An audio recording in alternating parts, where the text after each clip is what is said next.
Hey there, it is Tabitha Caro, and in this tutorial, I'm going to share with you how to integrate the Smart Class newsletter or website to the Google Classroom in case you have Google Classroom that you use and you also want to use a Smart Class newsletter website.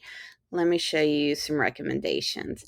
So first off, if you don't have a Smart Class newsletter and you'd like to try it out, you can get a free copy at bit.ly/free digital newsletter. Now, as far as integrating it into the Google Classroom, there are three options I recommend. First is just adding it to your header. I'll show you what that looks like right here. I have one in the header. It's not clickable. Obviously, this is just an image design in the background, but because I'm using my user-friendly tinyURL, it's something that could be quickly typed into the computer or a phone to check. So some recommendations as far as designing that is always, for me, going to be Canva, because they already have templates for you. Makes it super easy. So I'll share with you how I would do that.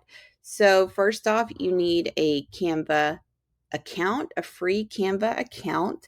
And then in the header right here, you just want to search for Google Classroom header in the search box.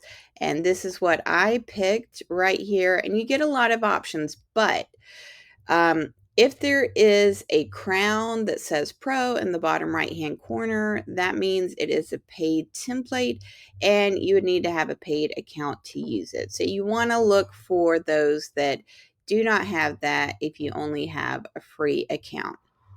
You can search for style and then theme, color, and if you go to all filters, you could also go search by subject and topic.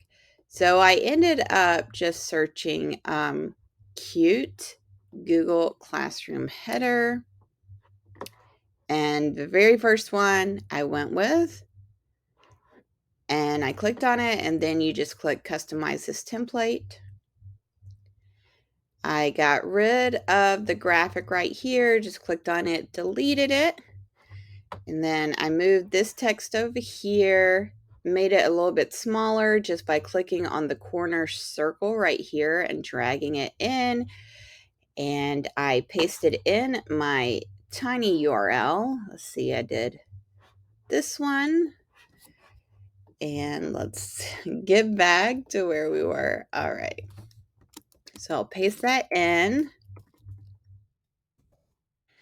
I'll delete the HTTPS stuff because you don't need that to make the link work. And then I'll just put it right over here.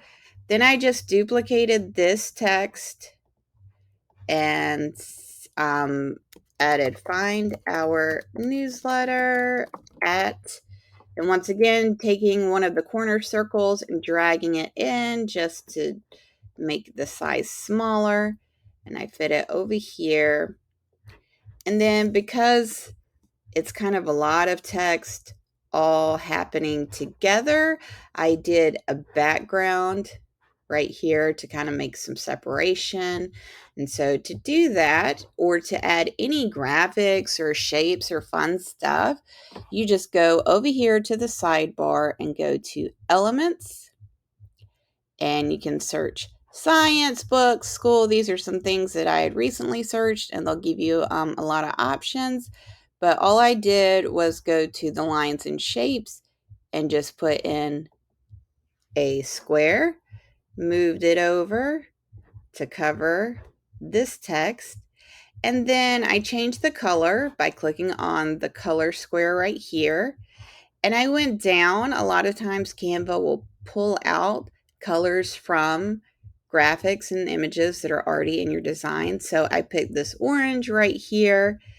And then I moved it all the way to the back so that these other elements would be on top. Just a little design thing I wanted to do. So you just right click on the shape, go to layer, and send to back. Or you could show layers and drag it all the way down. But there's a lot going on in this design. So we'll just go layer, send to back. And there I get the cool little line element coming on top of it, but yet it separates, and so it's not all squashed together, all this text. Then if you are ready to save, just go to share, download. PNG is great. We'll download, and then let's go over to our Google Classroom. We would customize, upload photo. I'd just drag it in, and now I would have my header that has my classroom newsletter or website URL right there for them to use.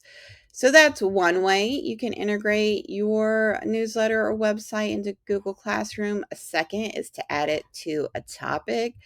So if you're brand new to Google Classroom, I'll share how you do topics. We will just go to classwork. Your topics are here. They kind of just always live here. And so you can add materials and resources for them. And I already have a topic called Smart Class Website. And right here it says find all the important information in our Smart Class Website doc. So then they can just click on it and get right there to the Smart Class website.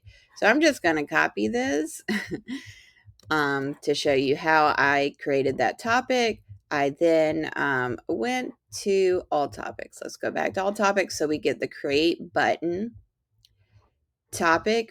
So this, I'm just adding the category name, the topic name. So we'd say Smart Class Website or newsletter.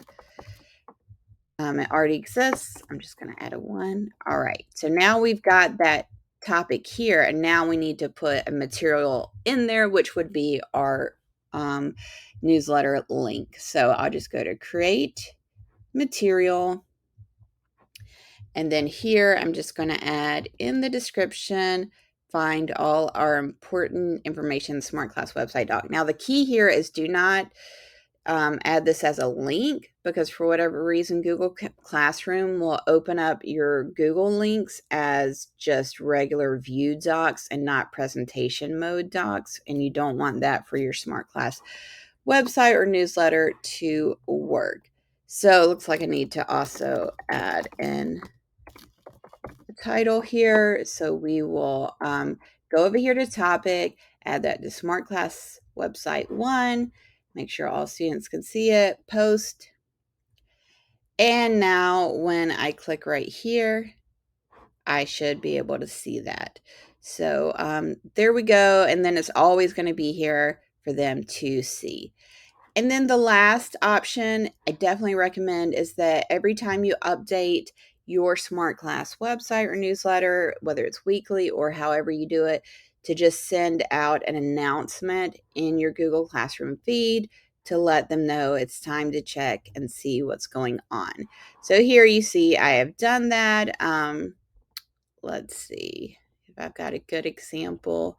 Really, I just keep saying the same thing. All right, let's just go ahead here and we'll just paste that same. But really what it would probably say is our website has been updated.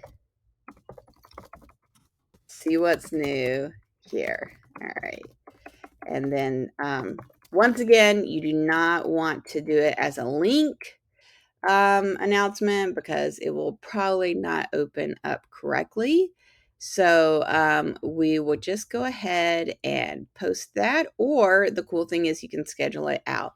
So if you are consistent, you know, every Monday this is going to be coming out at a certain time, then you could go ahead and schedule these messages in advance.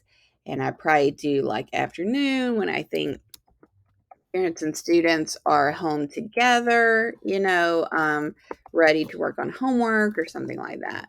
So we could just schedule that, and then it will be ready to go. And when they click on, here's a past example, it'll just pop right up there for them. So that's a third way. I definitely recommend adding it to Google Classroom. I hope this was helpful. If you have any questions or comments, please let me know in the comment area, or you can always DM me at Facebook or Instagram at Flapjack Education. If you need some help, I'd love to help you out. And I'd love to connect with you in my free Facebook group where I share digital resource creation tips to help you make resources for your classroom and or TPT store. I have the link in the description as well. Take care, and I hope to see you in the next video.